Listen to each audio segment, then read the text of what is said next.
He opened the door and strode quickly into the saloon. He stepped to the left, Pecos to the right, both men extending their guns out before them. They looked around. There were a half-dozen tables and chairs just ahead of them and a crude bar with plank shelving behind it beyond the tables and chairs. A lamp burned where it hung from a ceiling support post in the middle of the room. A stairway ran up the right wall off the right end of the bar. Cigar smoke.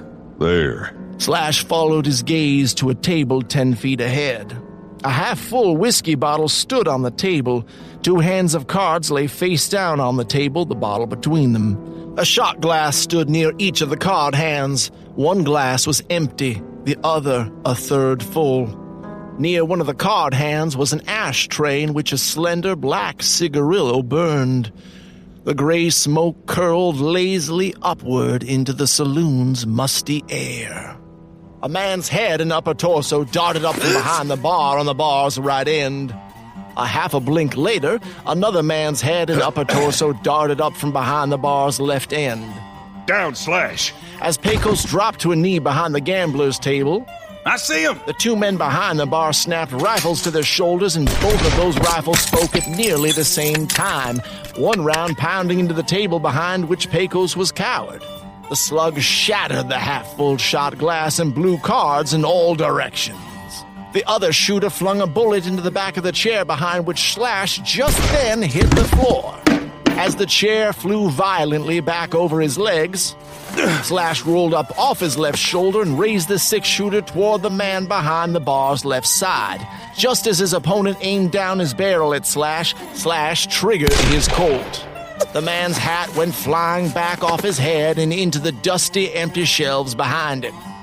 The man's rifle crashed, the slug flying wide and plunking into the front wall behind Slash. The man pulled his head down behind the bar. Pecos aimed his gut shredder over the top of the gambler's table and filled the room with thunder. Buckshot peppered the bar and blasted several empty shelves off the wall behind it, evoking a shrill yell from the rifle-wielding devil on that end of the bar. One of these Randys has a cannon. I seen it, but it's only got one more load. Plenty more in my pocket, friend. Besides, 12-gauge buck don't see that spindly bar as no obstacle at all. No, sir, not at all. A shrill, agonized scream rose from the bar's left side. It was followed by the heavy thud of a body hitting the floor. Woohoo! Pecos broke his smoking barn blaster open and plucked the spent shells from the tubes. The other man on the bar's right side jerked his head and rifled over the bar top, but before he could get off a shot at Pecos, Slash triggered his Colt twice.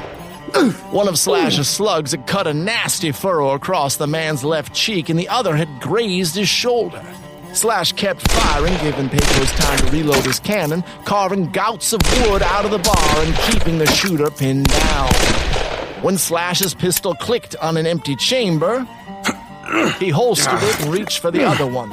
He'd only gotten half raised before Pecos loosed an ear-rattling thunderclap again, blowing a large, ragged-edged hole in the front of the bar.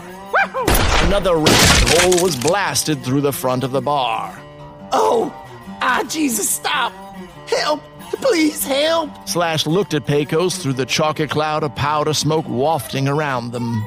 You think you got him? Pecos shrugged as he broke the coach gun again. Sounds like it. Yeah. Slash heaved himself to his feet, wincing from the bruising he'd taken when he'd hit the floor after throwing himself around like a man half his age. He kicked a chair out of his way in frustration and lifted his head to cast a cautious gaze over the bar. Sounds like it, but... Stop it now, you hear? You got me, I'm done. You sure about that? Yes!